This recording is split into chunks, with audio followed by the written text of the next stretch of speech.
नमस्कार। हिंदी कहानियाँ चैनल में आपका स्वागत है। हमारी आज की कहानी है सहमति। घंटे भर से बादलों के संग चलती हुई सुकन्या में विचित्र सा स्फुरन स्पष्टरूपित हो रहा था। पहाड़ों की खूबसूरती में चार चांद लग जाते हैं जब बादल बिल्कुल पास से गुजर जाते हो या साथ साथ चलते हो। यह चली जा रही थी। समय व्याकुल सा था। लंबे स्तब्ध थे। लंबे चिनार के दरख्तों ने उसे झुककर देखने की कोशिश की थी। पत्ता पत्ता सवाल कर रहा था, सुकन्या, तुम्हारे पैर किस ओर जा रहे हैं? मंदिर की घंटियां और मदोश करने वाली वह आवाज नजदीक आती जा रही थी। अभी एक कदम और आगे बढ़ाने वाली ही थी कि शाश्वत ने उसके कंधे को झकझोरते हुए कहा, सुकन्या, तुम कहाँ चली गई थी? घंटे भर से मैं ढूंढ रहा था। सामने पड़ा वो चट्टान तुम्हें दिखाई नहीं पड़ा? अगर एक कदम भी आगे बढ़ाती तो गिर पड़ती। सुकन्या अचानक होश में आई।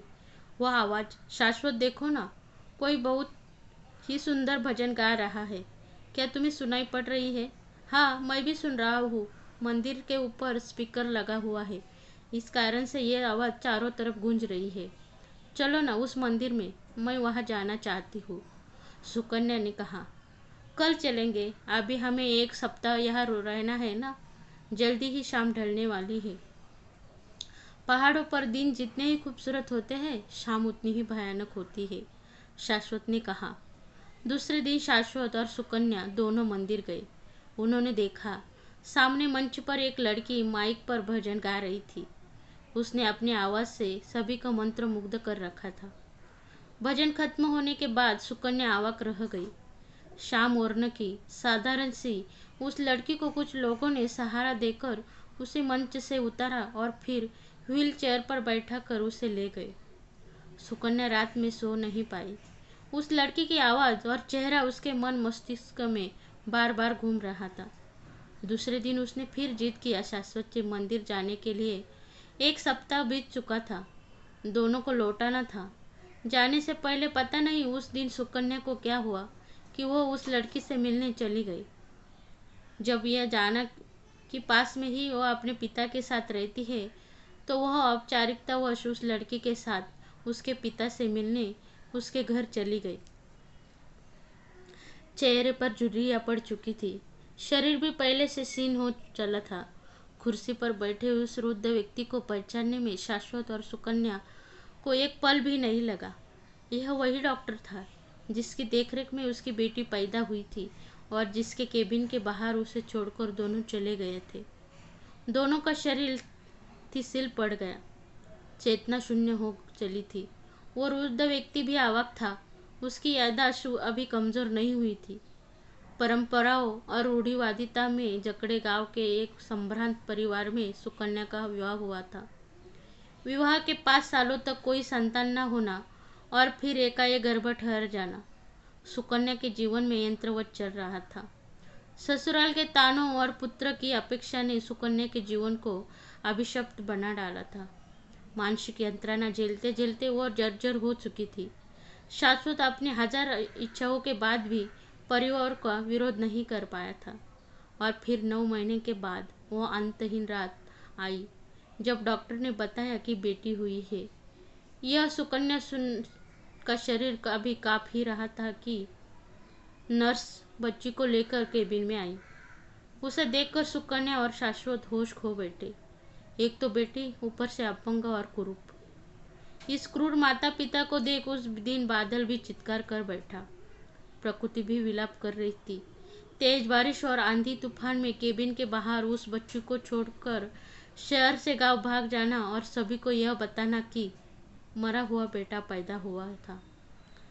यह देखकर विधाता भी हतप्रभ थे अपने द्वारा गढ़े इन दो मानवों को देखकर।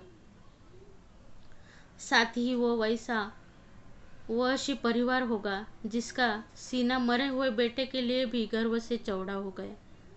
और फिर उस दिन से लेकर आज तक सुकन्या की हर रातें उसी रात की तरह हर रोज तूफान लेकर आती है। मानसिक रूप से बीमार सुकन्या को डॉक्टर की सलाह से शाश्वत हमेशा उसे पहाड़ों पर घूमने ले जाता था।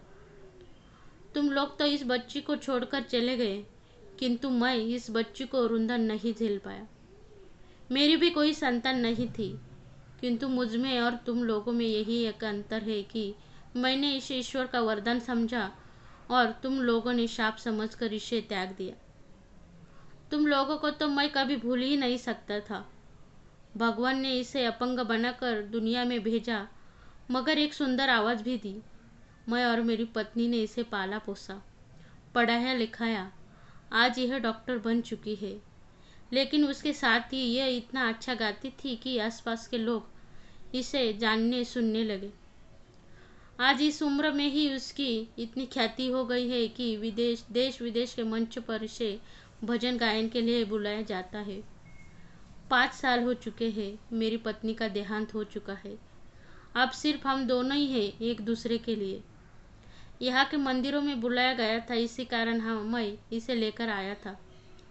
मैंने इसके जन्म की कहानी इससे छुपाई नहीं है, ये सब कुछ जानती है। शाश्वत और सुकन्या दोनों बिलक उठे। सुकन्या उस डॉक्टर के पैरों पर गिर पड़ी। मैं माफ़ी के लायक नहीं हूँ। हम दोनों ने बहुत ही घिनौना अपराध किया है। इसकी सज़ा ईश्वर मुझे आज भी दे रहे हैं। इस अपराध के बाद मैं एक रात भी सो नहीं पाई। मैं किस अधिकार से आपसे अपनी बेटी मांगूं? आपको मांगना भी नहीं चाहिए। अचानक उसकी आवाज़ गूंजी। आप लोगों को पता है मेरा नाम क्या है? मेरा नाम यामिनी, अर्थात रात्रि। आप लोगों के जीवन की मैं रात्रि थी और आप लोगों ने मुझे रात्रि में ही मेरा त्याग किया था। आपने अपमान किया था उस कुरूप और अपंग बेटी की नहीं, बल्कि विधाता के अंश का आपने अपमान किया था। फिर विधाता का आपको कैसे माफ कर सकते हैं? आज मेरे लिए मेरे पिता, गुरु, ईश्वर सब कुछ यही है। उसने डॉक्टर की तरफ इशारा करते हुए कहा। मुझे भूलकर भी कभी बेटी मत कहिएगा। हाँ, मैंने विधाता का अपमान किया है, कहती हुई सुकन्या धरती पर गिर पड़ी। शाश्वत भी होश में नहीं था। कई दिनों तक पहाड़ों पर रहने के बाद सुकन्या और शाश्वत अपने घर लौट आए थे। वे माता पिता के अधिकार से वंचित हो चुके थे। उन्हें यामिनी के द्वारा माफ़ी भी नहीं मिली, परंतु आज जिंदगी ने उन्हें बस इतना ही सुकून दिया था कि यामिनी ने बेटी करने का अधिकार उन्हें दिया था। साथ ही उसने अपनी सहमति दी थी कि सुकन्या और शाश्वत कभी भी आकर उसे मिल सकते हैं। पहाड़ों पर बादलों की सीन सी हंसी दिखी थी। चिनार के दरख्तों में दृढ़ता थी और पत्तों ने सवाल करना बंद कर दिया था। तो दोस्तों, आपको कहानी कैसी लगी कमेंट्स में ज़रूर बताना, और हाँ, अच्छी लगी तो लाइक और शेयर करना, चैनल को सब्सक्राइब ज़रूर करना। धन्यवाद।